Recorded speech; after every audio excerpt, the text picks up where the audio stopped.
السلام علیکم ناظرین، آپ دیکھ رہے ہیں T9 اردو نیوز۔ پیش خدمت ہے یہ خاص خبر۔ ملی محاذ محمد نگر کے زیر اہتمام جامع مسجد محمد نگر میں دعوت افطار کا اہتمام کیا گیا۔ اس دعوت افطار کی سرپرستی خواجہ فیاض الدین انور پاشا سرپرست ملی محاذ نے کی، جبکہ بطور مہمان خصوصی رامولو Addtl.SP محبوب نگر، وینکٹیشور DSP محبوب نگر، محمد احمد ثنا صدر جامع مسجد، عبدالرافع ذکی معتمد جامع مسجد، مقصود بن احمد ذاکر ایڈوکیٹ معتمد مجلس، محمد عبدالرحمن مزمل سابق صدر نشین مارکیٹ کمیٹی محبوب نگر،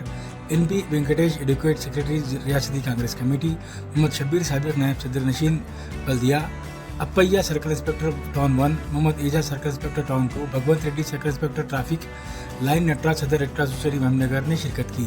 محمد تقی حسین تقی کنوینر ملی محاذ، میزان قدوس بیگ، عبداللہ سنی ایڈوکیٹ، محمد نعیم عمران کو کنوینرز نے مہمانوں کی شال پوشی کرتے ہوئے استقبال کیا، اور حافظ سید مجاہد نائب امام جامع مسجد نے رفعت انگیز دعا کی۔ اس موقع پر رامولو Addtl.SP محبوب نگر نے کہا کہ ماہ سیام رمضان رحمتوں اور برکتوں والا مہینہ ہے، اور دعوت افطار گنگا جمنی تہذیب کی علم بردار ہیں، جس میں لوگ بلا تفریق مذہب و ملت شرکت کرتے ہیں۔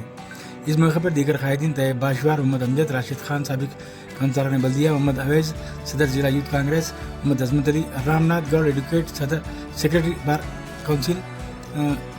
کارتک ریڈی ایڈوکیٹ، محمد جاوید علی ایڈوکیٹ، محمد ابراہیم نقشبندی، جہانگیر پاشا قادری، عبدالجبار مجاہد، محمد معیز قادری، محمد متین الرحمان، محمد بشیر قادری، محمد انور حسین، ہارون رشید، محمد عبدالرحمان قریشی صدر جمعیت القریش، محمد ابراہیم ابو، محمد ظفر پہلوان کے علاوہ